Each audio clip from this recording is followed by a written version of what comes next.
Jalan pulang. Assalamualaikum warahmatullahi wabarakatuh.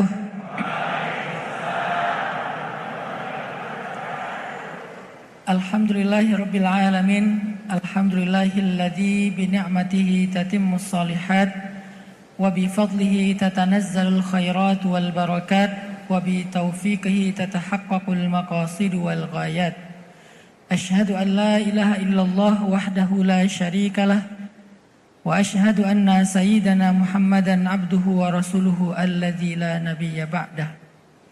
Allahumma salli ala sayyidina Muhammadin fil awwalin wa salli ala sayyidina Muhammadin fil akhirin wa salli wa sallim wa barik ala sayyidina Muhammadin fil mala'il a'la ila yaumiddin. Rabbi shrah li sadri wa yassir li amri wahlul 'uqdatan min lisani yafqahu qawli.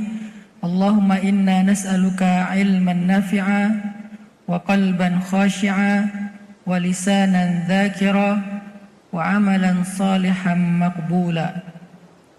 Rabbana hab lana hukman wa alhiqna bis salihin.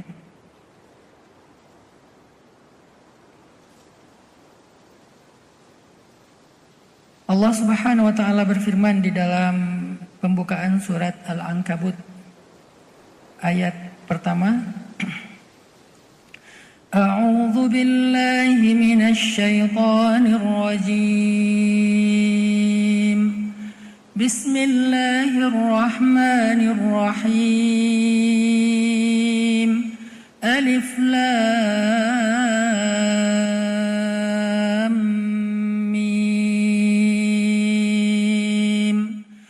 Ahasiban nasu an yutraku an yaqulu آمنا وهم لا يفتنون ولقد فتنا الذين من قبلهم فليعلمن الله الذين صدقوا وليعلمن الكاذبين. Shadaqallahul azim. Teman-teman yang dirahmati Allah Subhanahu wa taala, alhamdulillah kita bersyukur pada sore hari ini kita bisa duduk bermajlis di dalam rumah Allah yang sangat indah ini. Luar biasa, ini bangunan yang saya kira tadi ini Hagia Sophia. Kayak pernah aja Ustadz. Ini adalah kesempatan yang sangat mulia. Pertama, kita ada di rumah Allah. Kemudian yang kedua, saya bersyukur karena ada di antara orang-orang yang istimewa, yaitu kalian, para jomblo-jomblo. Karena para jomblo itu adalah orang-orang yang istimewa. Kenapa istimewa?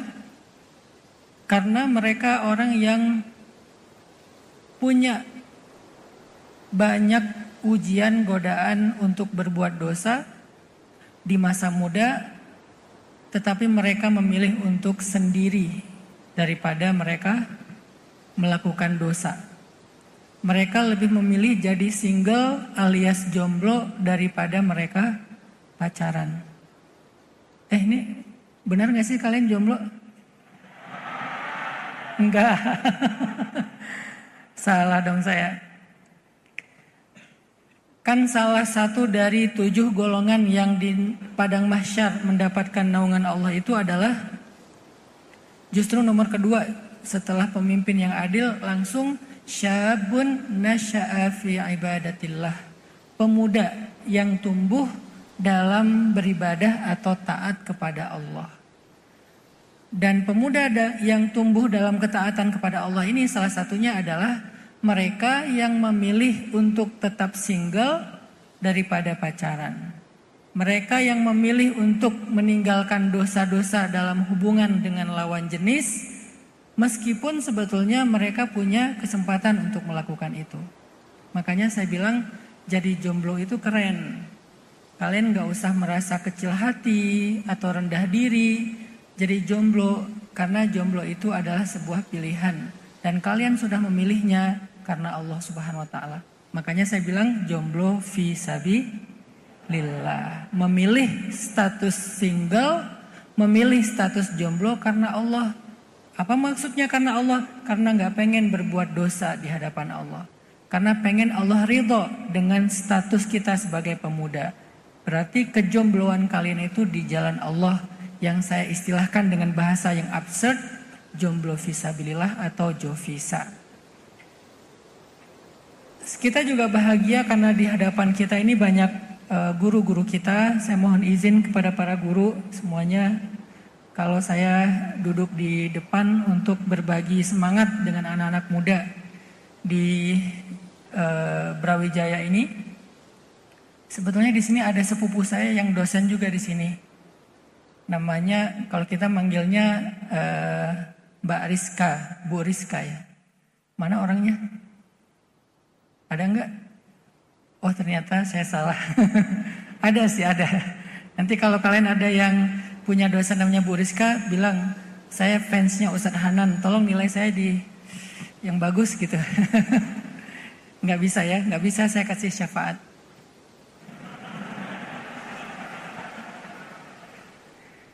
Teman-teman, judul kita sore ini apa ya?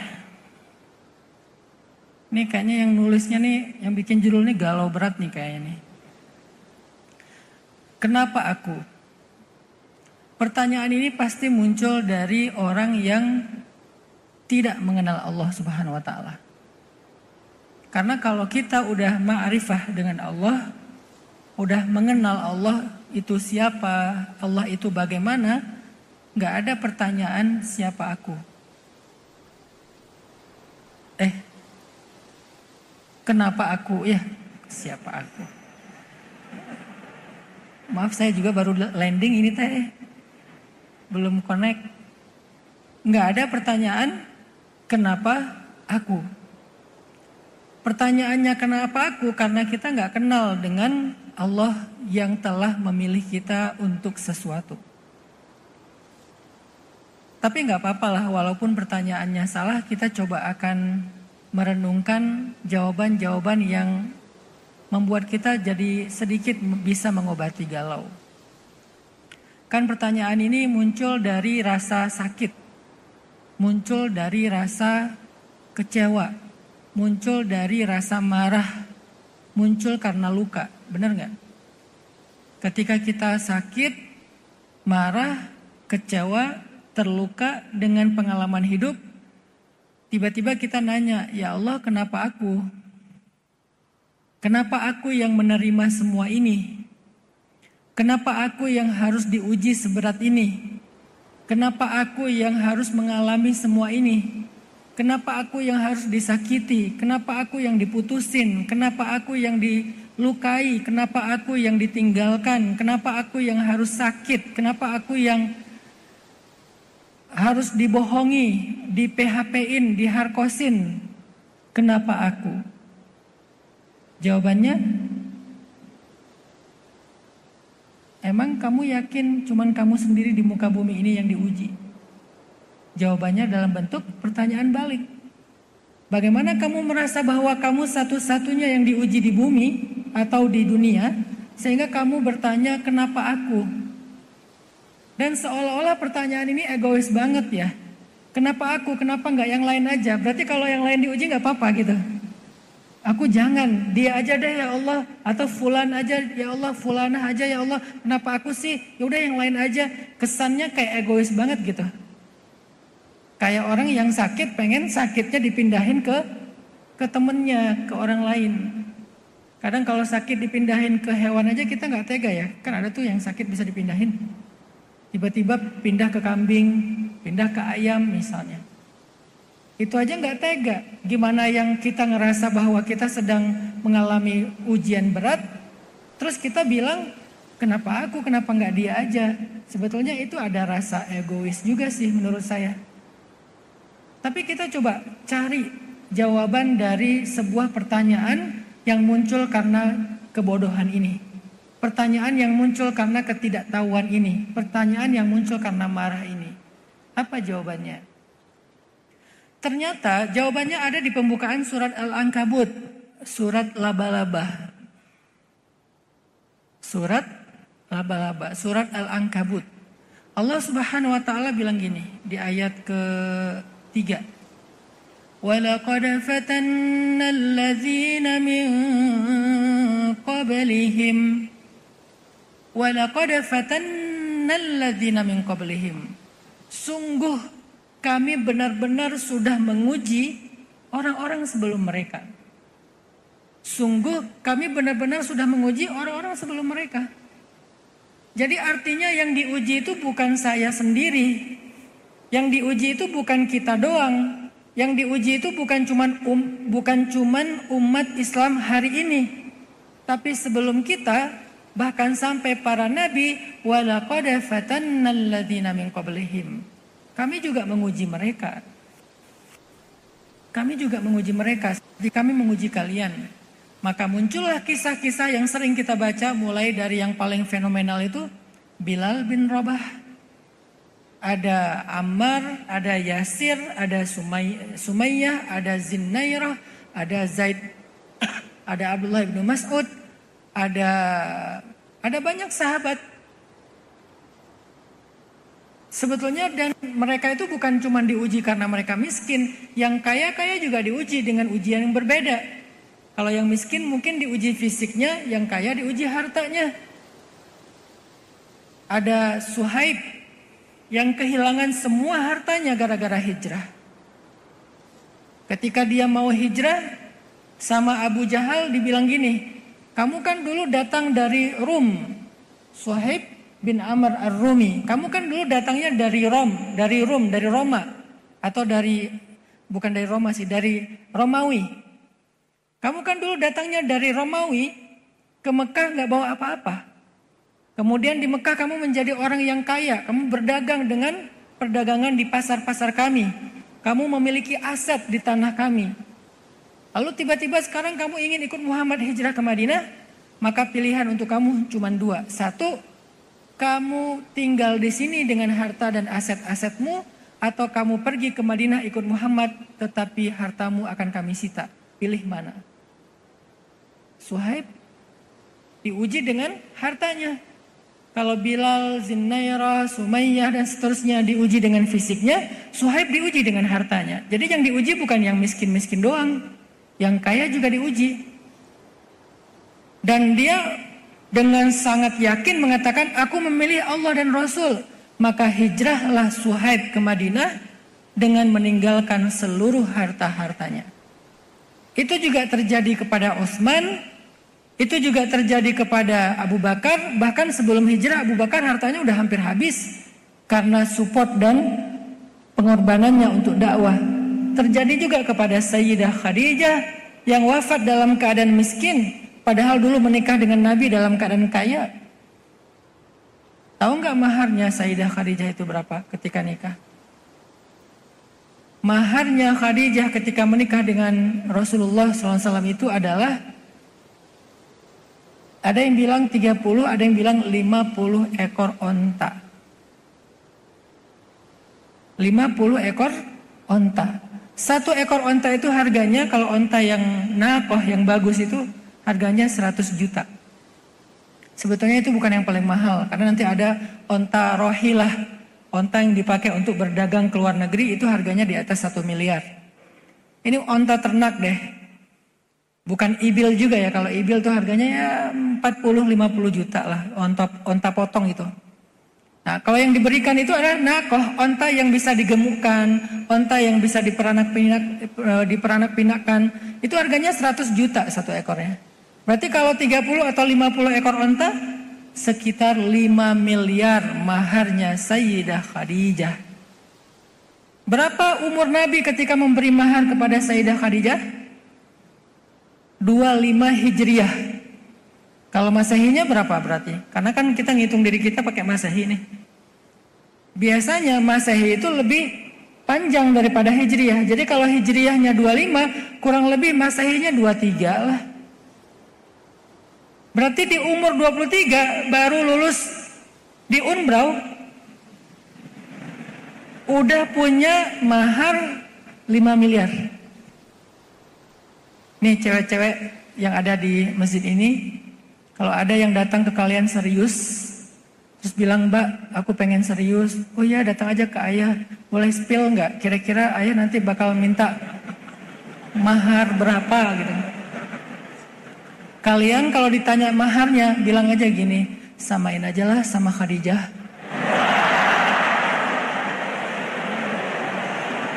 Saya emang nggak mau mahal-mahal, insya Allah biar solehah ya, biar ada teladan terbaik, samain aja sama Sayyidah Khadijah. Siap nggak kalau ada yang minta mahar seperti Sayyidah Khadijah yang di depan ini? Bismillah, aminkan aja dulu. Siapa tahu kalian punya mahar lebih dari itu insya Allah.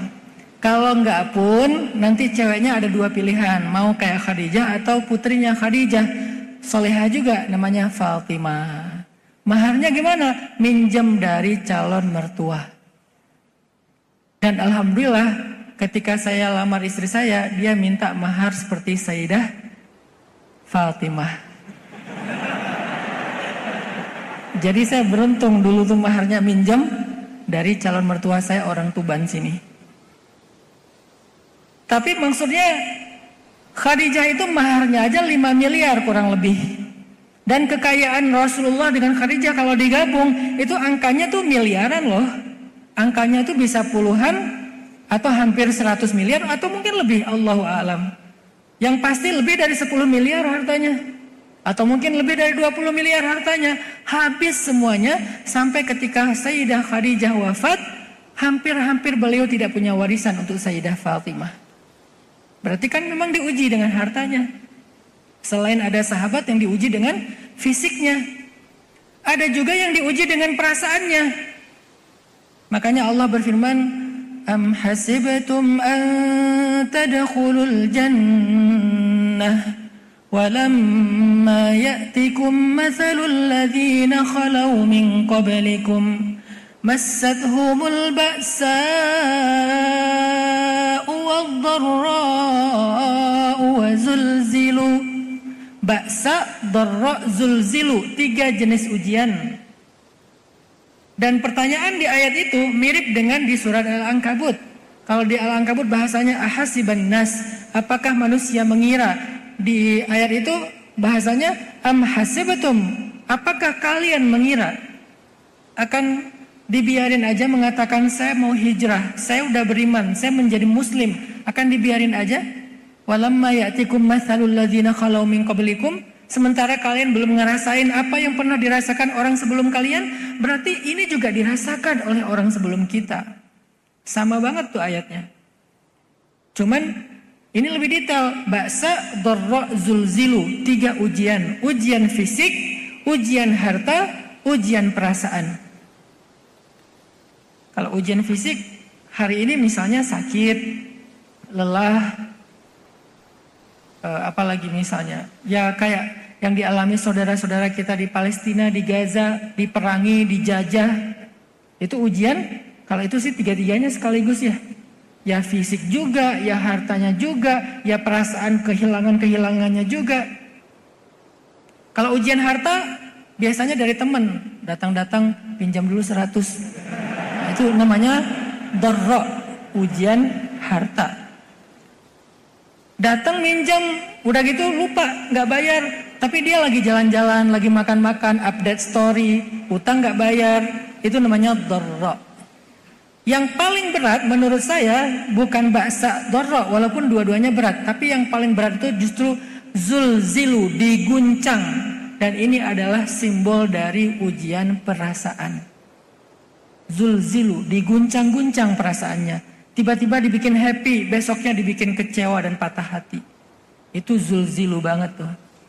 Makanya diistilahkan dengan zulzilu atau zilzal, guncangan kayak gempa. Karena orang kalau udah kena ujian perasaan itu rasanya bumi ini kayak bergoyang gitu. Udah nggak tenang lagi. Dan itu dialami oleh semua sahabat. Dan Nabi, salah satu di antara ujian zulzilunya Nabi yang paling berat itu adalah ketika Nabi kehilangan Abu Thalib dan Sayyidah Khadijah hanya berselang 2 bulan saja. Bulan Rajab Abu Talib wafat. Bulan Ramadan tahun ke-10 Hijriah Sayyidah Khadijah yang wafat. Cuman berselang 2 bulan saja. Keduanya pergi dan keduanya adalah orang yang paling dicintai sama Nabi. Apalagi Sayyidah Khadijah, nggak ada yang bisa menggantikan Sayyidah Khadijah di hati Rasulullah. Walaupun nanti ada Aisyah, ada Hafsah, ada Sofia yang luar biasa, tetapi nggak bisa menggantikan Khadijah. Itu namanya zulzilu. Sekarang pertanyaannya, emangnya kamu doang yang diuji? Padahal telah datang kepada orang sebelum kalian ujian yang sama, bahkan mungkin lebih berat. Ada nabi yang diuji dengan baksa, Nabi Zakaria digergaji. Anaknya Nabi Yahya dipenggal lagi sholat, lagi sujud. Nabi siapa? Nabi Ibrahim dibakar hidup-hidup. Walaupun kalau Nabi Ibrahim kita memahaminya, oh kan dia selamat. Bagaimana dengan Zakaria dan Yahya? Dan banyak lagi para anbiya yang diuji dengan fisiknya. Atau diuji dengan perasaannya. Diuji dengan hartanya. Siapa yang diuji dengan fisik, harta, dan perasaan sekaligus? Nabi Ayub. Sakit, kehilangan semua harta, kehilangan semua anak. Udah sakit dirinya, habis hartanya, kehilangan semua putra-putranya. Nabi Muhammad juga kehilangan Qasim, kehilangan Tahir, kehilangan Tayyib, kehilangan Ibrahim. Jadi ujian yang kita alami hari ini itu bukan sesuatu yang baru, teman-teman. Itu sudah berlaku kepada orang-orang sebelum kita. Dan kita itu nggak sendiri dalam hal ini. Kalau kita bicaranya ujian, kita nggak mau bicara tentang azab. Mudah-mudahan kita bukan orang yang diazab. Saya hari ini agak prihatin ya dengan istilah ain dan istidraj. Kan nggak tahu ya, sekitar 2 tahun terakhir 2 kata ini sering banget dipakai ya. Tapi menurut saya udah nggak tepat lagi pemakaiannya. Itu menurut saya agak-agak identik dengan iri sebetulnya. Kalau ada teman kita yang dipuji, awas kena ain. Dipuji dikit, diancam dengan ain. Atau ada teman kita yang susah, kayaknya tuh kena ain sih. Nanti kalau ada teman kita yang dapat kebaikan, itu istidraj sih kata aku. Jadi kita jadi judging ya, jadi mudah sekali menghakimi orang lain. Kalau nggak ain, ya istidraj. Pas susah kena ain, pas dapat kebaikan istidraj. Saya nggak setuju dengan istilah ini untuk dipakai sembarangan. Ini istilah sebetulnya istilah judgment. Dan istilah ini hanya boleh dipakai oleh seorang mufti atau seorang ulama yang mengerti detail dari kriteria mana ain, mana istidraj. Nggak boleh sembarangan kita lempar, ini istidraj. Si fulan beli mobil, kayaknya istidraj sih dia tuh. Kenapa ya ada teman saya yang dia pacaran, yang dia kayaknya nggak sholat, tapi kok karirnya bagus, nilainya bagus, di organisasi bagus. Siapa bilang bagus? Itu tuh istidraj, tau nggak sih?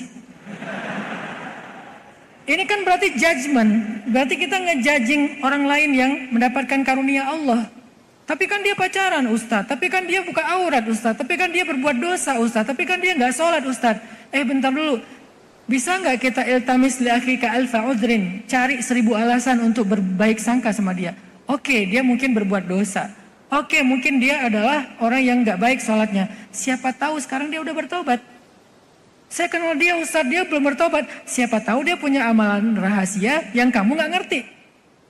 Kayaknya nggak ada deh rahasia dia. Semua rahasia dia ceritain ke saya. Kayaknya dia dapat doa orang tua. Tapi saya juga punya orang tua. Nah, kamu nggak pernah sungkem sama ibumu. Kalau dia selalu cium tangan ibunya, nelpon ibunya beberapa hari sekali, nelpon ayahnya minta restu, kamu sendiri nggak pernah lakukan itu. Artinya dia itu bukan lagi istidraj, dia itu lagi dapat nikmat dari Allah. Alasannya Allahu a'lam. Jangan sampai orang dapat nikmat istidraj, begitu orang dikasih ujian untuk diangkat derajat, kita bilang ain. Padahal Nabi kalau ngejenguk orang sakit nggak bilang ain. Nabi bilangnya apa? La ba'sa tahurun insyaallah. Nggak apa-apa, ini pembersih. Nggak apa-apa, ini mengangkat derajat. Nggak apa-apa, ini mengampuni dosa. Berarti kamu bukan dapat musibah, kamu dapat anugerah. dengan bentuk sakit, dengan bentuk ujian untuk membersihkan dosa dan mengangkat derajat. Kayak gitu cara Nabi bergaul, bukan ketemu orang, kamu dapat ain di mana sih? Nggak gitu ngomongnya. Kalau ada yang dapat nikmat, Masya Allah, semoga berkah, barakallah apa misalnya gitu kan ya. Bukan, hati-hati ya, karena itu nggak lama. Padahal ada orang di dalam surat Al-Kahfi yang jelas-jelas istidraj, itu kawannya bilang apa? Qala li sahibihi wa huwa yuhawiruhu akafarta billadhi khalaqaka min turab laula id dakhalta jannataka qulta ma syaa Allah. Dibilang enggak?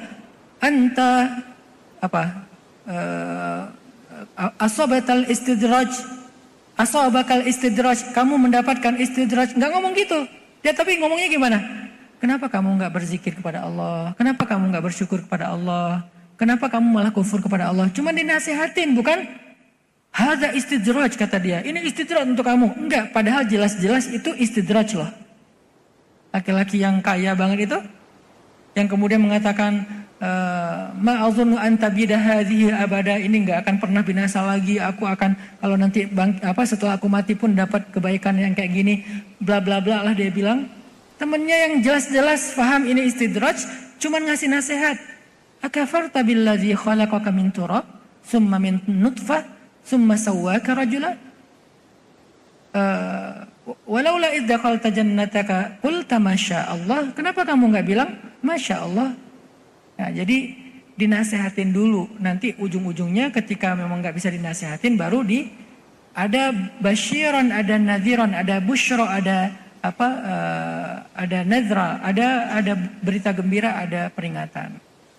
Nah, jadi teman-teman, kalau kita lagi dapat ujian ini bukan kita sendiri yang ngerasain, tapi orang-orang sebelum kita pun merasakan hal yang sama. Ini poin pertama dari pertanyaan kenapa aku? Ternyata bukan kamu sendiri. Jadi setelah ini diganti pertanyaannya, kenapa kami? Bukan kenapa aku, kenapa kami? Atau kenapa mereka? Karena kita nggak sendiri, kita nggak sekelompok, kita nggak segenerasi. Kita dan orang-orang sebelum kita ngalamin hal yang sama. Jadi semuanya sama. Sekarang pertanyaannya dirubah lagi. Kenapa? Udah segitu aja. Dari kenapa aku, jadi kenapa kami, ternyata juga nggak cukup. Maka pertanyaan yang paling tepat adalah kenapa? Apa hikmahnya? Apa pelajarannya? Sehingga aku diuji, sehingga kami diuji, sehingga mereka diuji. Apa pelajarannya? Disitulah kita akan belajar yang namanya hikmah. Karena ilmu itu ada ilmu wawasan, ada ilmu kehidupan. Ilmu wawasan itu namanya saqafah. Ilmu kehidupan itu namanya hikmah. Yang kalau dalam bahasa Indonesia sederhananya diartikan pengalaman. Ilmu kehidupan itu namanya hikmah. Yang dalam bahasa sederhana Indonesia diistilahkan dengan pengalaman. Orang yang paling banyak pengalamannya walaupun gak sekolah adalah orang yang berilmu. Sebagaimana orang yang paling banyak wawasannya dengan sekolah adalah orang yang berilmu. Jadi orang yang berilmu itu bukan cuma orang yang mutsaqaf, bukan cuma orang yang punya wawasan, baca banyak buku, atau mungkin punya banyak referensi, gelarnya tinggi. Tapi juga ada yang namanya orang yang berilmu dengan ilmu hikmah diberikan oleh Allah lewat pengalaman-pengalaman hidup. Atau dalam istilah yang lain, ada ilmu yang namanya ilmu al-muktasab. Ada lagi ilmu namanya al-mauhub. Al-muktasab istilah lainnya al-kasabi. Al-mauhub istilah lainnya al-wahabi. Tapi ini beda dengan aliran ya. Al-muktasab, al-kasabi, al-mauhub, al-wahabi, al-thaqafah, al-hikmah. Ini dua pembagian ilmu. Al-muktasab atau al-kasabi, ilmu yang dipelajari. Kita baca, baik ilmu agama ataupun ilmu umum kita baca, kita sekolah, itu namanya ilmu al-muktasab atau al-kasabi. Tapi ada ilmu yang tidak dipelajari, yang tidak dibaca, yang tidak sekolah, namanya ilmu al-mauhub. Kalau dalam ilmu tasawuf dikenal dengan istilah ilmu laduni. Dalam tasawuf itu sering diistilahkan dengan istilah ilmu laduni. Dari mana istilah ilmu laduni? Bukan carene, bukan katanya, bukan cenah, bukan qila wa qal. Kalau dalam bahasa Arab qila wa qal, bukan. Cari sopo. Kok ada yang namanya ilmu laduni? Gak bahaya tah? Istilah ilmu laduni. Itu adalah istilah Al-Quran. Ilmu laduni itu istilah Al-Quran. Dari mana Ustaz? Ya di Al-Kahfi. Wa 'allamnahu min ladunna ilma. Dan kami ajarkan kepada laki-laki itu, siapa laki-laki yang dimaksud? Nabiullah Khadar, yang di Indonesia diistilahkan Khidir.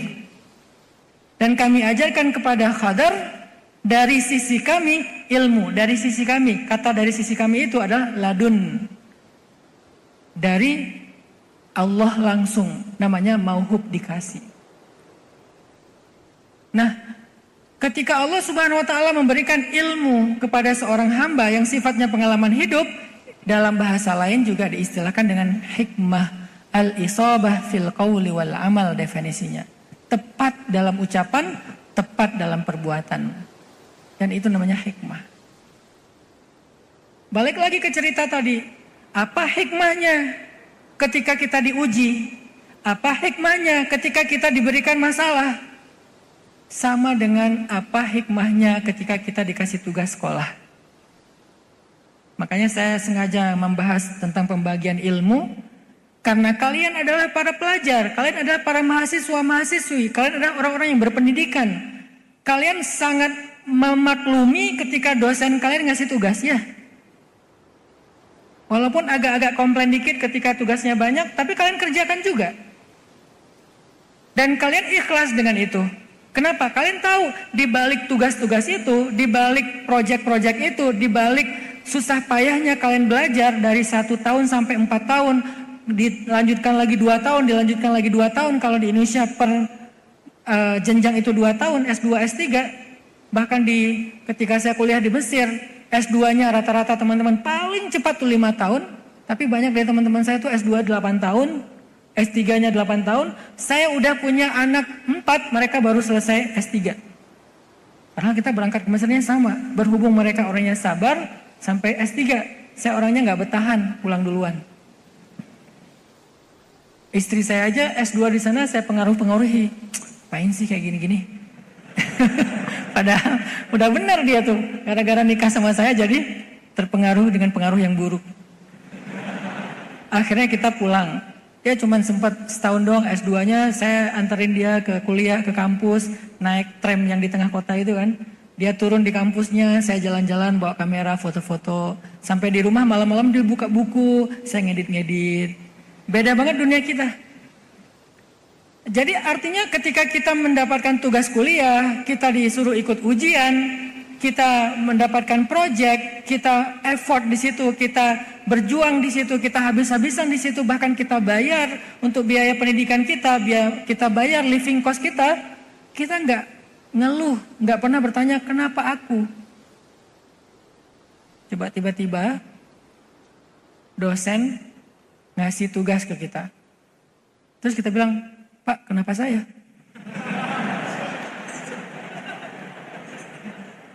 Makanya di awal saya bilang ini pertanyaan orang yang bingung ini.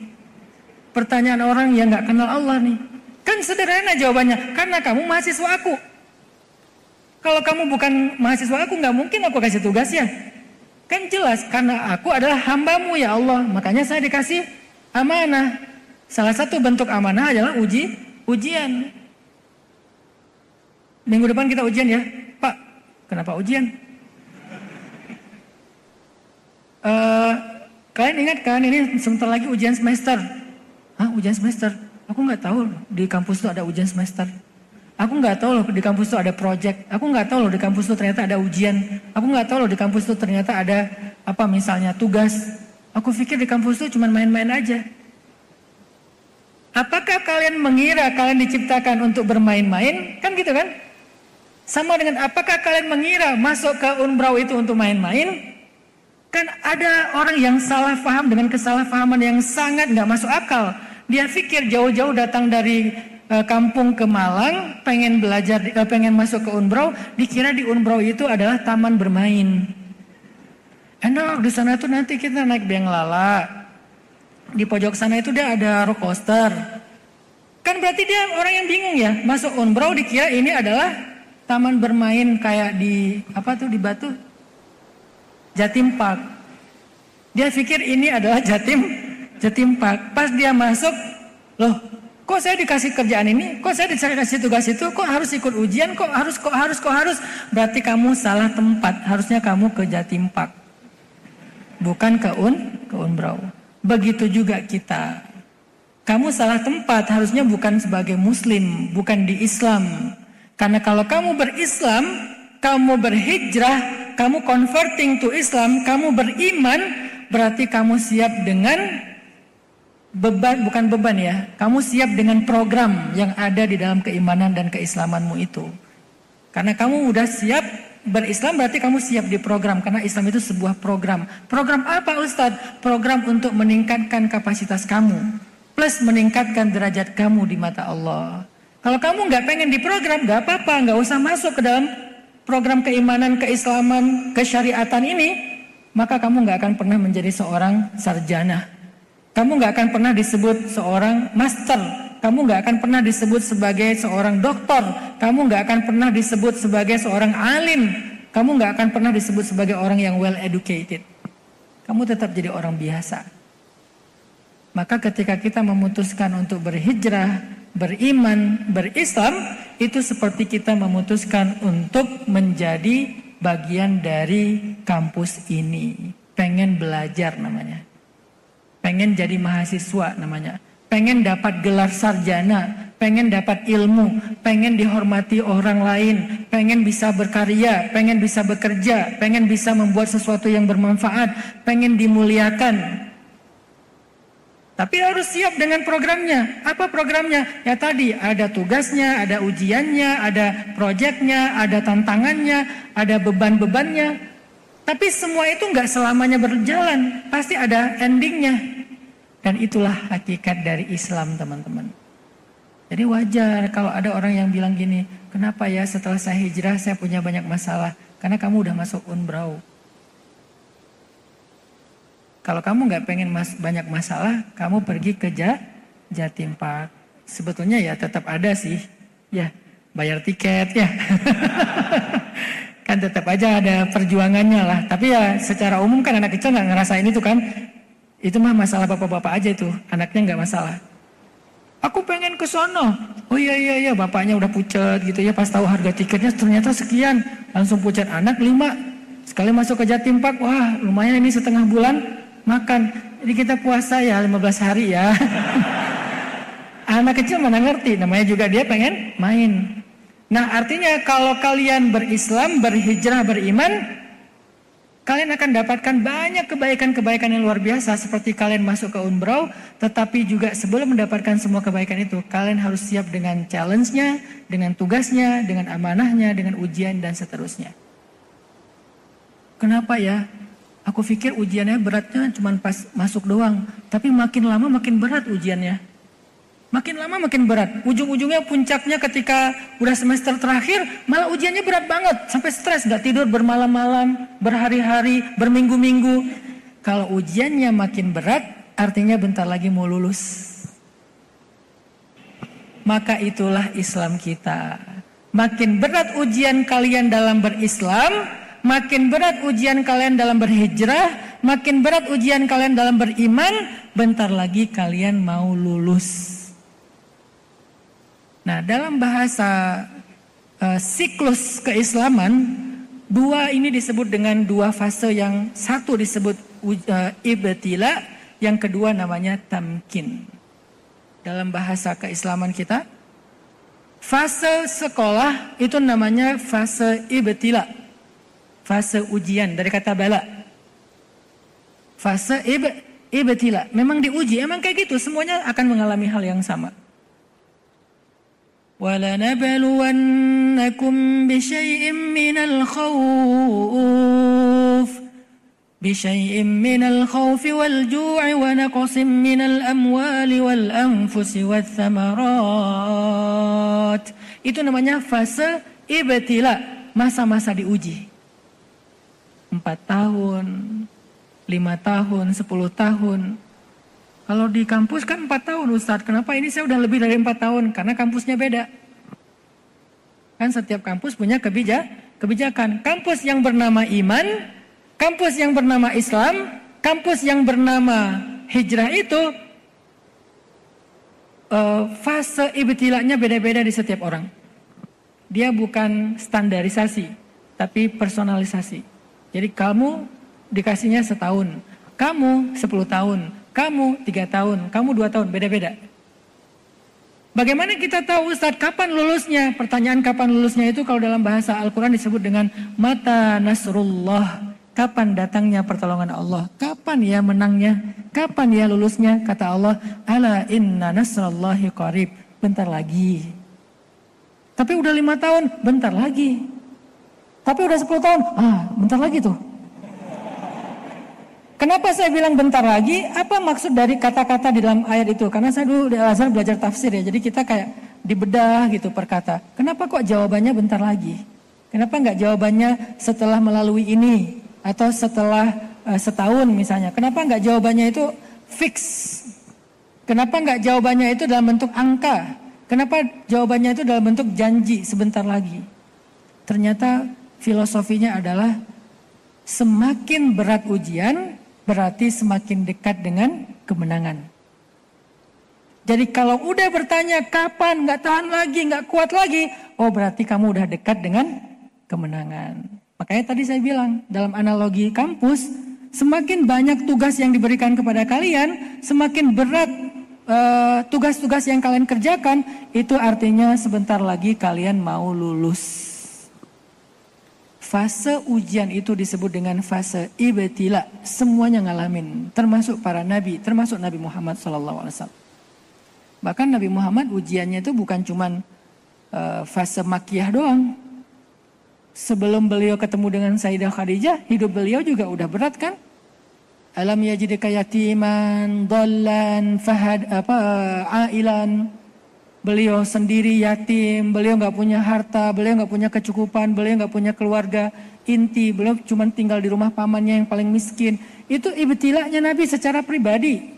Nanti ibtilanya Nabi dalam dakwah, sejak pertama beliau mendapatkan risalah di usia 40 tahun. 10 tahun pertama berat banget, atau 13 tahun pertama selama di Mekah itu secara total berat banget. Di Madinah pun nggak langsung ringan, pelan-pelan, nanti kemudian baru ada kemenangan-kemenangan. Itulah fase ibtila. Setelah fase ibtila, masuk kepada fase kedua, namanya fase tamkin. Fase tamkin itu dalam bahasa kita fase kemenangan. Maka muncullah ayat-ayat tamkin. Di antara ayat tamkin di surat Al-Baqarah yang tadi, وَلَنَبَلُوَنَّكُمْ بِشَيْءٍ مِّنَ الْخَوْفِ وَالْجُوعِ وَنَقْصٍ مِّنَ الْأَمْوَالِ وَالْأَنفُسِ وَالثَّمَرَاتِ. Ibtila. Tamkinnya wabasyiris sabirin. Sampaikan berita gembira kepada orang yang sabar. Apa berita gembiranya? Banyak. Ulaika alaihim salawatum min rabbihim wa rahmah. Mereka mendapatkan salawat dari Allah, mendapatkan rahmat dari Allah. Itu kalau urusannya urusan langit. Kalau urusan bumi, urusan bumi itu kalau dalam bahasa Nabi Nuh, yursilis sama alaikum midrara wa yumdidukum bi amwalin wa banin wa yaj'al lakum jannatin wa yaj'al lakum anhara. Itu namanya tamkin. Atau kalau dalam bahasa surat yang lain, inna fatahna laka fatham mubina. Atau dalam bahasa surat yang lain, idza jaa nasrullahi wal fath. Atau dalam surat yang lain, alam yajidka yatiman. Itu fase apa?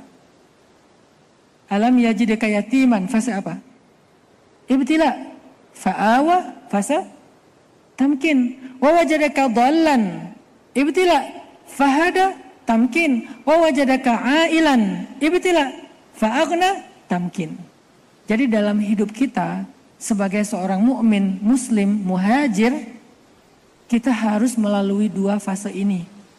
Tapi yang paling panjang adalah yang kedua, fase tamkin. Ibtila itu nggak panjang. Sepanjang-panjangnya ibtila, tetap dia nggak sepanjang tamkin. Makanya jangan berkeluh kesah, karena ibtila kita itu nggak abadi. Fa inna syada'ida la tadum. Sesungguhnya ujian itu nggak abadi. La tadum, nggak akan abadi.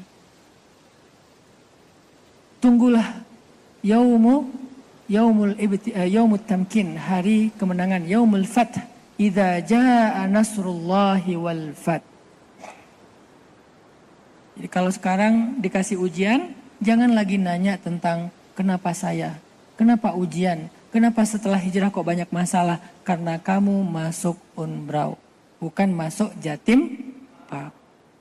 Sederhana logikanya. Ya udah deh kalau gitu saya nggak mau jadi masuk Unbrau, mau di Jatim Pak aja. Ya udah, nggak apa-apa. Berarti kamu nggak akan pernah disebut sebagai sarjana, kamu nggak akan pernah dapat life skill, hard skill, segala macam skill. Kamu nggak akan pernah dihormati orang, kamu nggak akan pernah dianggap dewasa, kamu nggak akan pernah dikasih pekerjaan atau mendapatkan pekerjaan atau membuat pekerjaan. Kamu nggak akan pernah menjadi orang yang eksis. Kamu tetaplah sebagai anak kecil dan selamanya dalam keadaan lemah dan tidak mulia. Itu pilihan masing-masing. Aku nggak mau hijrah, aku nggak mau beriman, aku nggak mau menerapkan syariat, aku nggak mau menjalankan agama Allah biar nggak diuji.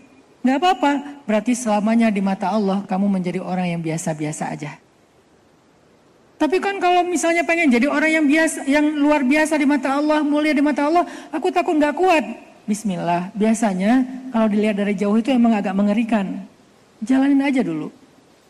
Setelah dijalani ternyata benar Ustaz nggak kuat, jalanin lagi. Sampai kapan? Bentar lagi. Usia berapa Sayyidah Khadijah mendapatkan jodoh yang tepat? 40 tahun. Sebelumnya bukan jodoh, sebelumnya itu ujian. 2 kali menikah, 2 kali ujian. Ujian menikah yang pertama suaminya meninggal, menikah yang kedua bercerai. Berarti belum ketemu jodoh kan ya? Ibaratnya 2 kali diputusin kalau dalam bahasa anak muda sekarang. Menikah yang pertama ditinggal, menikah yang kedua putus. Kalau dalam bahasa pacaran, yang pertama ditinggal, yang kedua putus. Ustadz, saya baru ditinggal. Harusnya hari ini saya menikah. Tetapi sebulan yang lalu dia hilang jejak. Saya tracking gak ketemu. Ada si akun yang mirip dengan akun dia tapi di private. Saya udah request pakai akun fake saya. Gak di approve sama dia Ustadz. Kayaknya dia udah ninggalin saya. Dia ngerasa ditinggalkan. Sayyidah Khadijah pernah ngerasa kayak gitu. Atau gak cocok. Akhirnya setelah itu saya dekat lagi sama seseorang. Tapi kok gak nyaman ya Ustadz. Gak nyambung ya Ustadz. Akhirnya kita putus. Sayyidah Khadijah juga pernah mengalami. Walaupun bukan dalam arti negatif. Menikah sih halal. Cuman tetap gak berhasil. Lalu setelah 2 kali belum berhasil, saya nggak mau bilang gagal ya. 2 kali belum berhasil, saya sekarang harus hati-hati banget dengan diksi ya, trauma bisa viral lagi di Lambe Syariah. 2 kali belum berhasil, akhirnya Sayyidah Khadijah sabar, nungguin, sampai umur beliau 40 tahun, tiba-tiba datanglah seseorang yang sangat luar biasa istimewa. Kebayang gak penantian Sayyidah Khadijah itu berbuah? Seorang suami yang gantengnya super duper ganteng, keren banget, soleh banget, baik banget, bertanggung jawab banget. Bahkan dia adalah kekasih Allah, bukan cuma kekasih istrinya. Siapa di antara kalian yang mau seperti Sayyidah Khadijah? Enggak Ustadz. Mau enggak kayak Khadijah? Enggak mau? Mau? Berapa umur kalian? Baru 23 Ustadz. Ya udah. Berarti 17 tahun lagi lah ya, sabar ya. Artinya kalau belum 17 tahun, jangan putus asa dulu. Kenapa aku? Kenapa begini? Orang belum 17 tahun, kalian umurnya belum 40 tahun, kenapa harus mengeluh? Walaupun kita berharap nggak harus sampai 40 tahun juga. Siapa tahu mungkin kalian umur 24. Tapi baru 13 tahun udah ngeluh, Ustadz saya punya jodoh nggak ya? 13 tahun. Baru lulus, kemenangan yang paling besar, jannah indallah. Surga di sisi Allah, makanya itu abadi. Sebelum jannah akhirat ada jannah mbak jannah di dunia. Apa sih ini? Ya, oke. Inilah hakikat kehidupan teman-teman. Bahwa kita menjadi seorang muslim, menjadi seorang muhajir. Apa arti menjadi seorang muhajir? Berhijrah. Menjadi seorang mukmin itu sama dengan masuk ke sebuah lembaga pendidikan. Namanya pendidikan langit. Pendidikan Rabbaniyah. Pendidikan Allah langsung yang ngedidik kita. Lewat apa dididiknya? Bukan lewat membaca buku, tetapi dengan membaca pengalaman hidup. Sehingga kita bukan hanya menjadi seorang yang mutsaqaf, punya tsaqafah, tapi juga menjadi seorang yang hakim, punya hikmah. Untuk bisa melewati fase demi fase dalam pendidikan langit itu, kita harus sabar dengan ujiannya. Nanti kalau udah lulus, 3 tahun, 4 tahun, 5 tahun, dan seterusnya, Allah akan berikan kita yang namanya tamkin, diberikan yang namanya kemenangan, dan kita sampai terheran-heran dengan beruntunnya datang anugerah demi anugerah dalam kehidupan kita dari sisi Allah Subhanahu wa taala. Maka la tayasu, jangan berputus asa. La tayasu min rauhillah, la taqnatu min rahmatillah. Jangan berputus asa dari rahmat Allah. Sesungguhnya ala inna nasrallahi qarib. Pertolongan Allah itu sudah dekat. Allahul muwafiq ila aqwamit thoriq. Wassalamualaikum warahmatullahi wabarakatuh. Baik, alhamdulillah.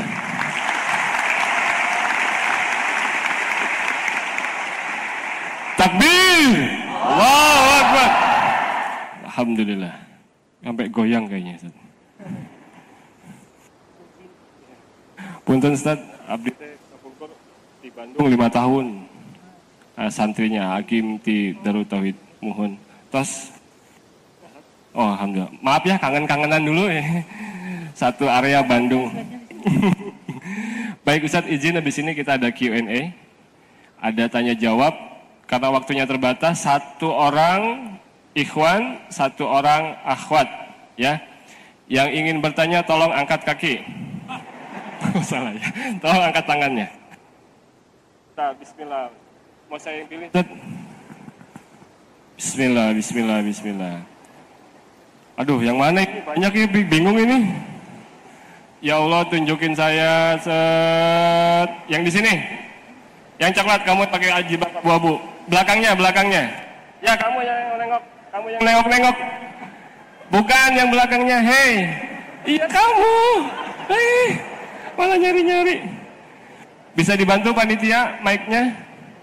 Halo, bisa dibantu? Cepat. Satu lagi mana tadi? Ayo, siapa? Mas, minta tolong aja. Minta tolong. Satu lagi yang ikhwan ya? Sambil Ikhwan. Nunggu mic-nya ke akhwat, mungkin yang ikhwan dulu. Yang ikhwan, oke, yang ikhwan, ya, Mas.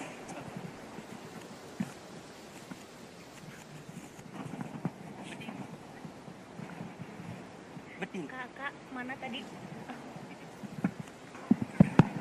Oke, assalamualaikum warahmatullahi wabarakatuh. Sebelumnya perkenalkan, nama saya Abdurrahman Wahid dari Probolinggo. Di sini Ustadz saya izin bertanya, di mana saya tuh berniat untuk beristiqomah untuk berhijrah, di mana akan tetapi itu masih terombang-ambing dalam kemalasan. Nah, bagaimana cara kita mengatasi kemalasan tersebut? Itu untuk pertanyaan yang pertama. Untuk pertanyaan yang kedua, berdiri dong biar kelihatan di belakang. Siapa tahu ada calon jodohnya di sini. Abdurrahman, usia berapa? saya 21 Ustadz. 21 ya, Oke. Masya Allah. 4 tahun lagi insya Allah ya. Kuliah di Umbrau? Enggak? Oh, udah semester berapa berarti? Semester akhir. Terakhir. Ya. Lagi berat-beratnya ya. Oke, Ustaz. Pertanyaannya tadi yang pertama, biar mengatasi kemalasan dalam hijrah. Baik, yang kedua apa, Abdurrahman? Yang kedua, di saat kita kehilangan seseorang tuh pastinya ada rasa trauma, Ustadz, untuk kehilangan. Lagi trauma, habis kehilangan. Ya. Baik. Dalam artian itu meninggal, Ustadz. Nah, cara kita mengatasi trauma akan kehilangan seseorang tersebut tuh bagaimana, Ustadz? Terima kasih. Baik, terima kasih.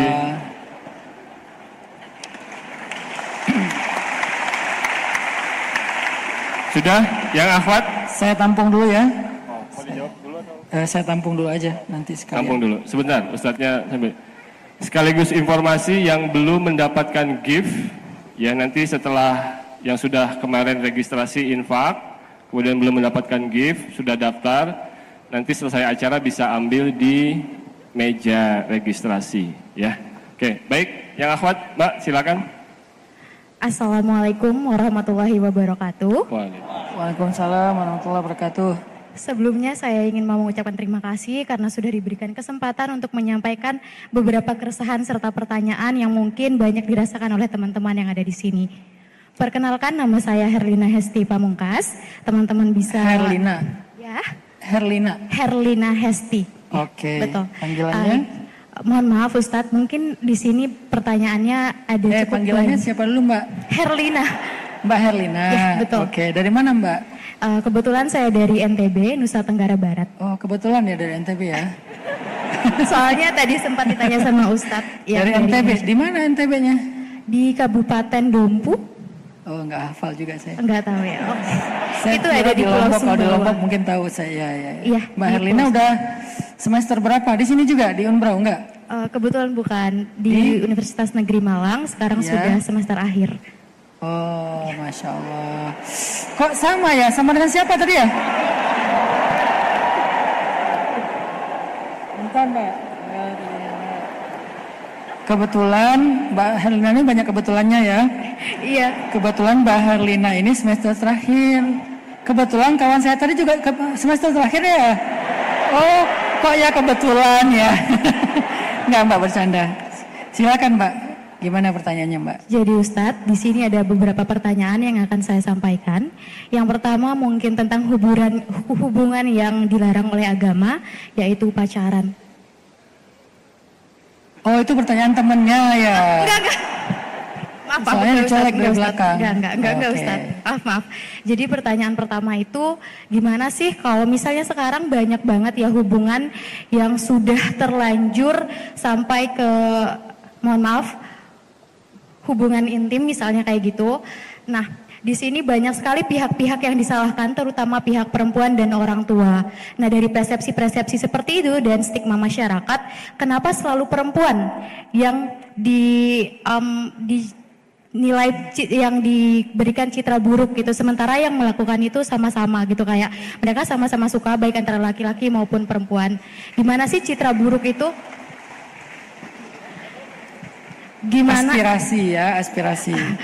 Mohon maaf Ustadz, Gimana citra buruk itu selalu mempengaruhi perempuan gitu Ustadz. Padahal selama ini kita semua tahu di sini hubungan seperti itu tidak bisa dilakukan hanya dengan diri sendiri gitu loh Ustadz. Maksudnya kayak perempuan laki-laki kalau melakukan hal itu pasti dari perasaan mau sama mau kayak gitu Ustadz. Lalu yang kedua, saya sebagai mahasiswa semester akhir tentu saja banyak sekali keresahan seperti yang sebelumnya sudah disampaikan mengenai masa depan ya Ustadz. Dan sedikit banyak hal ini mempengaruhi pikiran saya. Dan kebetulan Oke, another kebetulan, boleh. Ya, kebetulan temanya hari ini tuh Dear Allah, mengapa harus aku? Kayak gitu kan. Nah, untuk mahasiswa semester akhir seperti saya ini sangat banyak sekali ujian untuk menyelesaikan skripsi dan lain sebagainya. Apalagi sekarang juga pasti memikirkan gimana sih ke depannya dapat kerja apa enggak kayak gitu Ustadz. Nah, saya sendiri mau gimana sih pemikiran-pemikiran seperti itu, seperti yang sudah disampaikan sama Ustadz tadi.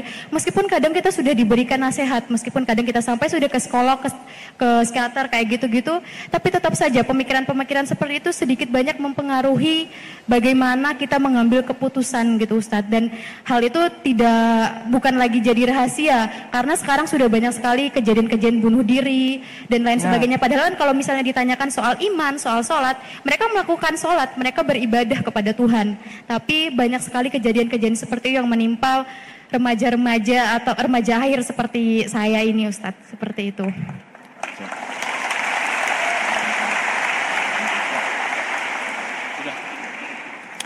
Dan sudah oke. Oke, terima kasih Ustadz untuk kesempatannya. Saya pamit. Assalamualaikum. Enggak, bentar. Mbak Herlina ini MC ya? Suka MC wedding teman ya? Kebetulan MC. MC ya? Nah, kan karena dia artikulasinya, olah vokalnya MC banget lah, Masya Allah. Terima kasih Ustaz. Sering MC teman menikah kan? Kebetulan belum ada teman yang menikah sih Ustaz. Cuma kayak MC kegiatan-kegiatan gitu, formal, non formal kayak gitu. Luar biasa. Nanti bisa dipakai kalau acara-acara dakwah ya? Boleh, hubungin di Herlina Hesti ya Instagramnya.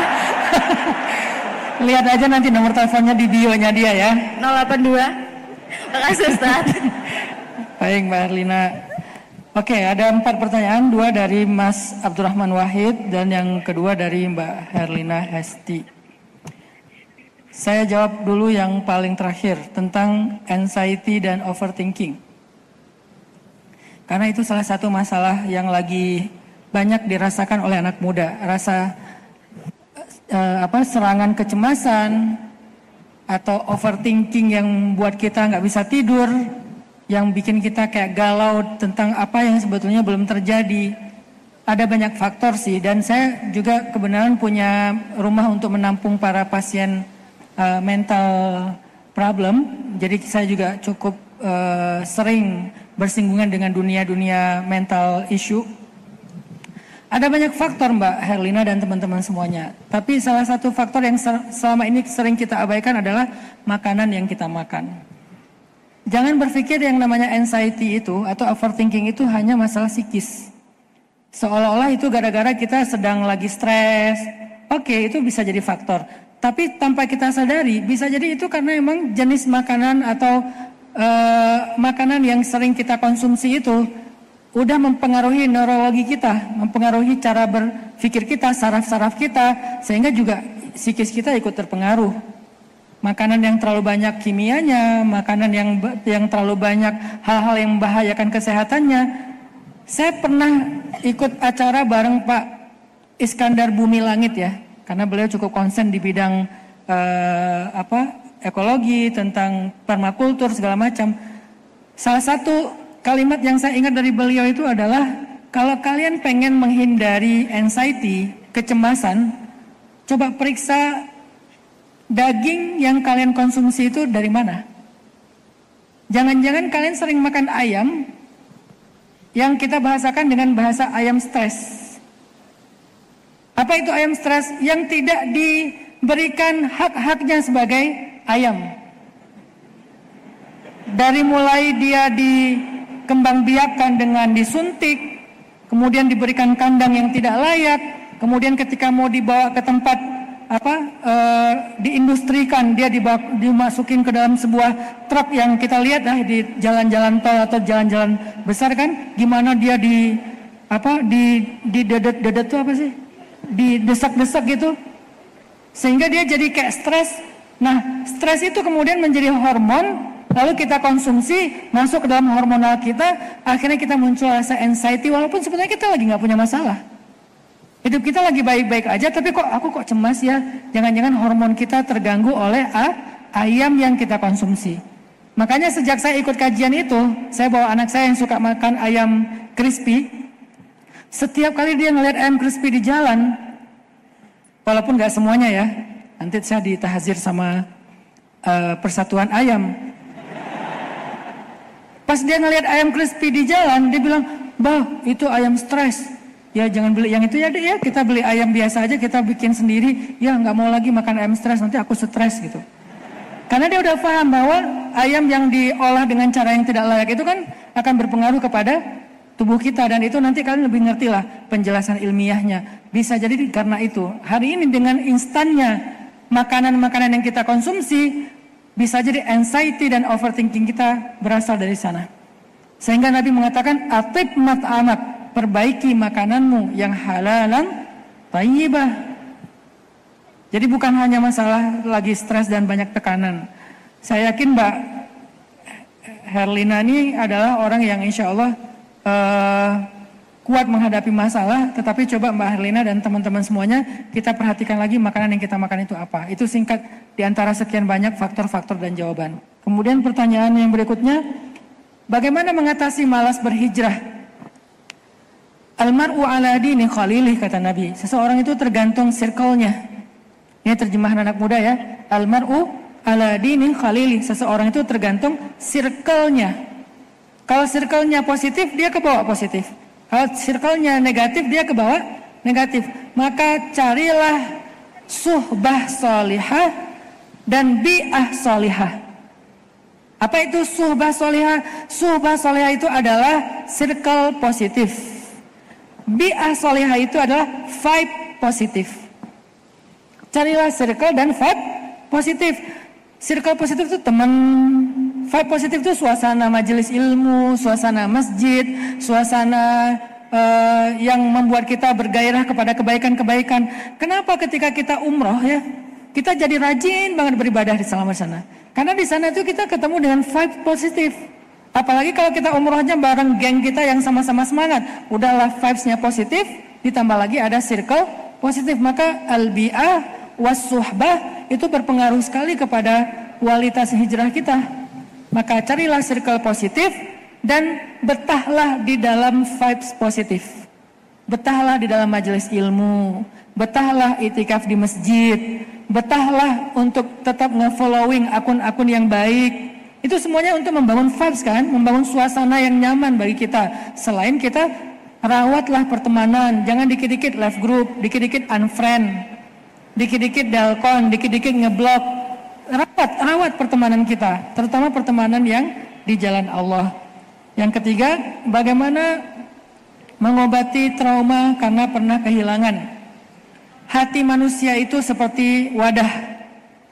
Ketika dia kehilangan sesuatu, maka dia harus diisi dengan sesuatu yang lain. Kalau enggak, dia akan diisi dengan sesuatu yang tidak bermanfaat. Rasa kehilangan itu tuh enggak boleh dibiarkan. Kalau dalam bahasa surat Al-Insyirah tentang hati, kan ini surat tentang jiwa ya. Alam nasyrah laka sadrak dan seterusnya. Ada satu nasihat dari ayat itu, dari surat itu adalah fa idza faraghta fansab. Tahu nggak arti faragh itu apa? Faragh itu artinya kosong. Faragh dalam bahasa Arab artinya empty.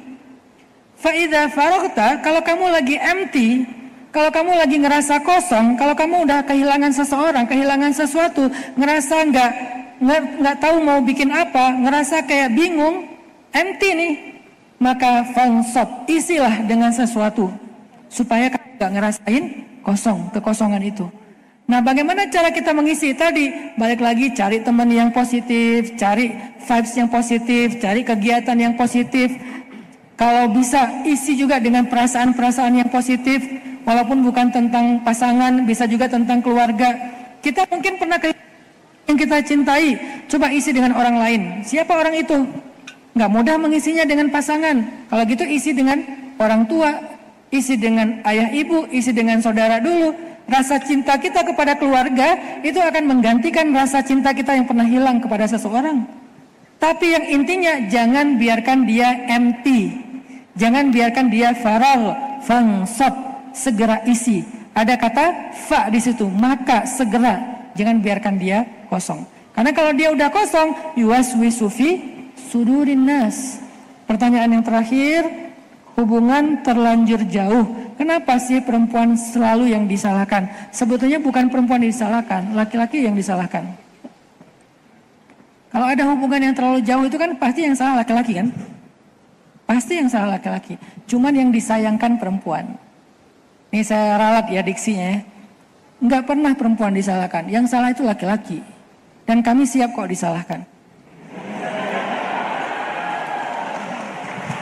Karena pelakunya adalah laki-laki. perempuan adalah korban. Korban apa? Korban bujuk rayu. Kan nggak harus selalu korban keterpaksaan ya. Bisa aja dibujuk rayu, di PHP-in, diterbangkan ke awan dengan kata-kata yang indah, dengan bapak kamu kerja di bengkel. Enggak sih, bapak aku pegawai negeri. Akhirnya nggak nyambung misalnya. Korban laki-laki. Laki-laki itu emang pelaku, emang layak disalahkan. Tapi perempuan bukan disalahkan, disayangkan. Kenapa kalian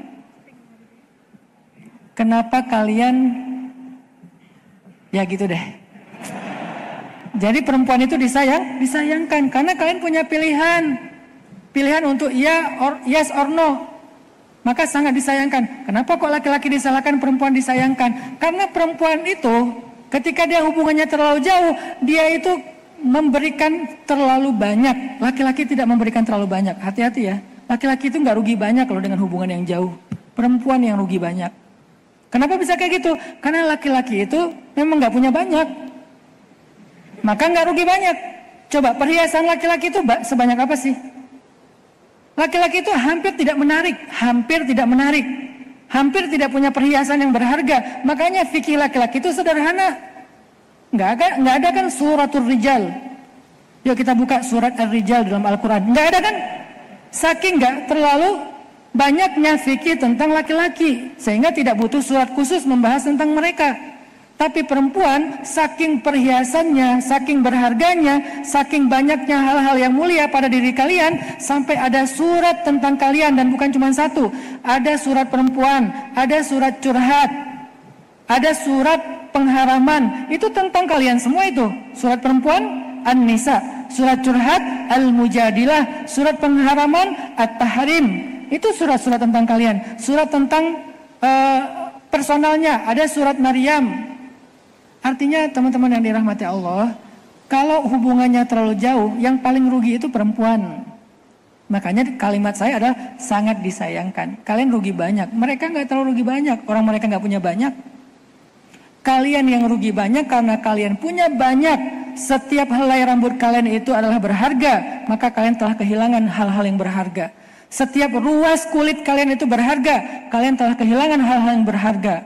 Malunya kalian, senyumnya kalian, bahkan bayangnya kalian berharga. Kalian kehilangan banyak. Ali pernah jalan bersama dengan Sayyidah Fatimah, lagi jalan berdua nih, romantisnya Ali sama Fatimah. Ali itu sibuk banget kalau siang-siang jalan sama Fatimah. Sekali di kanan, sekali di kiri, sekali di depan. Fatimah sampai bingung. Ali, kamu kenapa sih? Terus kata Ali, aku lagi menutup bayang-bayang kamu, wahai Fatimah. Hah, maksudnya aku gak rela orang melihat bayang kamu, karena bayang kamu terlalu berharga. Bayangnya aja gak boleh dilihat orang, apalagi orangnya. Coba bayangin, saking sayangnya Ali kepada Fatimah. Wahai para perempuan, ketahuilah bahwa bayang kalian aja berharga, apalagi diri kalian. Diri kami aja nggak berharga, apalagi bayang. Jadi kalau ada hubungan yang terlalu jauh, kami itu nggak terlalu rugi banyak dalam urusan dunia ya. Kalau urusan akhirat semuanya menanggung dosa. Kalau urusan dunia, kami nggak rugi banyak, orang kami nggak punya banyak. Kalian yang rugi banyak karena kalian punya banyak hal yang mulia dan berharga. Ibarat ada dua orang, yang satu bawa uangnya banyak, yang satu bawa uang sedikit. Ketika kehilangan, yang satu dibilang kamu rugi banyak karena dia bawanya banyak. Yang ini dia mah cuma rugi sedikit, makanya dia ya easy going aja, santai. Orang dia hilangnya cuma misalnya 50.000, yang ini hilangnya 50 juta. Coba bayangin, yang satu hilang 50.000, yang satu hilang 50, kebanyakan ya 50.000 ya. Yang satu hilang 10.000. Yang satu hilang 10 juta. Udah pasti yang 10 juta ini lebih disayangkan. Dan yang 10 juta ini adalah kalian, ayatuhan nisa, perempuan. Allahu a'lam.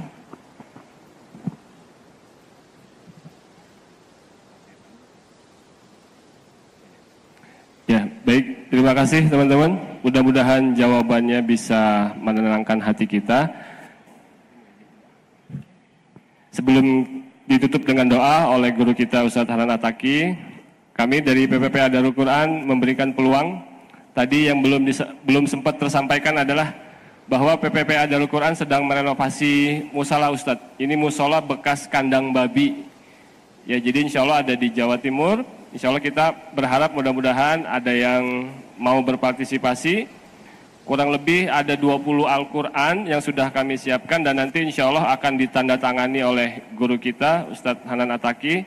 Dan kami cari 20 orang yang mau bersedekah 1 juta rupiah. Waktunya 10 detik, yang bersedia angkat tangan.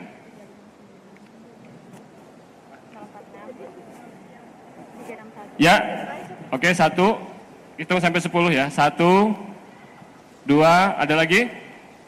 Uangnya tidak mesti hari ini, besok atau mungkin nanti setelah beberapa hari, silakan. 2 orang, 3, ada lagi? 4, 5, 6, 7, 8, ya, 9, 10, oke, di atas ada? Ada lagi? Di bawah mungkin ya? Kita hitung. Ada lagi di sini? Yang di atas ada yang mau ikut mendapatkan pahala jariah membangun musola itu dulu bekas kandang babi. Insya Allah kita mau renovasi biar lebih nyaman di bulan suci Ramadan ini. Baik, ada lagi? Oke, baik. Nanti kalau sudah, oh ya, baik Ibu, terima kasih di belakang. Yang tadi berkomitmen 1 juta dan akan mendapatkan hadiah Al-Quran, ya, insya Allah ada tanda tangannya Ustadz Hanan Ataki, maka nanti tolong langsung WA ke nomor 0822 3403 9408. Saya ulangi sekali lagi, 0822 3403 9408. Nomornya PPPA Darul Quran. Sudah? Sekali lagi ya. 0822 3403 9408. Insya Allah kami mencari 20 orang yang berkomitmen tadi. Ya, setelah acara ini harap berkumpul di sebelah kanan ya. Nanti insya Allah akan kita berikan Al-Quran yang sudah ditandatangani oleh guru kita Ustadz Hanan Ataki. Baik, terakhir Ustadz ini pakai sorban keren banget nggak? Kerennya sorbannya Ustadz keren banget. Ustadz, ini ada yang di belakang.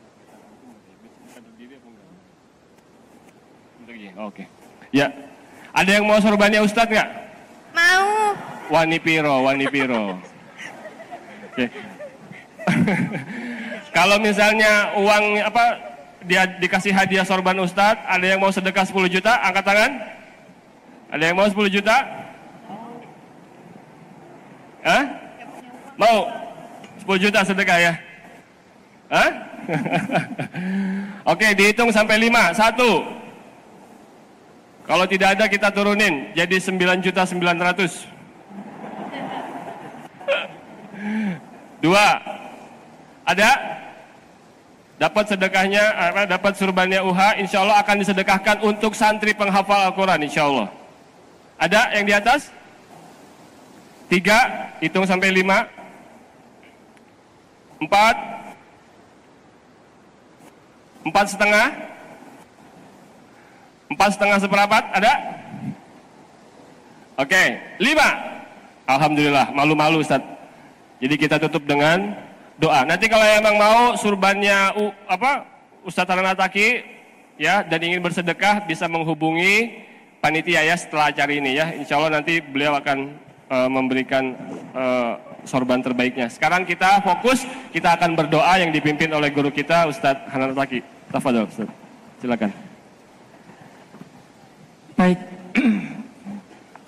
insya Allah besok subuh bagi teman-teman di Malang yang juga pengen lanjut kajian, ini sedikit pengumuman, saya akan mengisi di Pondok Pesantren Gasik Sabilur Rasyad bersama Abah Yai Marzuki. Besok sholat subuh, ya mudah-mudahan Allah berikan kesehatan buat kita semuanya. A'udzu billahi minasy syaithanir rajim. Bismillahirrahmanirrahim. Alhamdulillahi rabbil alamin. Allahumma lakal hamdu 'adada khalqik wa lakal hamdu zinata 'arsyik wa lakal hamdu midada kalimatik ولك الحمد يا حبيبنا حتى ترضى ولك الحمد إذا رضيت ولك الحمد بعد الرضا اللهم صل على سيدنا محمد في الأولين وصل على سيدنا محمد في الآخرين وصل وسلم وبارك على سيدنا محمد وعلى آله وأصحابه أجمعين. اللهم إليك أسلمنا وبك آمنا وعليك توكلنا وإليك أنبنا وبك حاكمنا. نعوذ بعزتك أن تضلنا. أنت الحي الذي لا يموت والجن والإنس يموتون. اللهم يا حي يا قيوم يا حي يا قيوم يا حي يا قيوم برحمتك نستغيث. أصلح لنا شأننا كله ولا تكلنا إلى أنفسنا طرفة عين. ربنا هب لنا حكما وألحقنا بالصالحين. اللهم حبب إلينا الإيمان وزينه في قلوبنا وكره إلينا الكفر والفسوق والعصيان واجعلنا من الراشدين. ربنا إنا نسألك رضاك والجنة ونعوذ بك من سخطك والنار.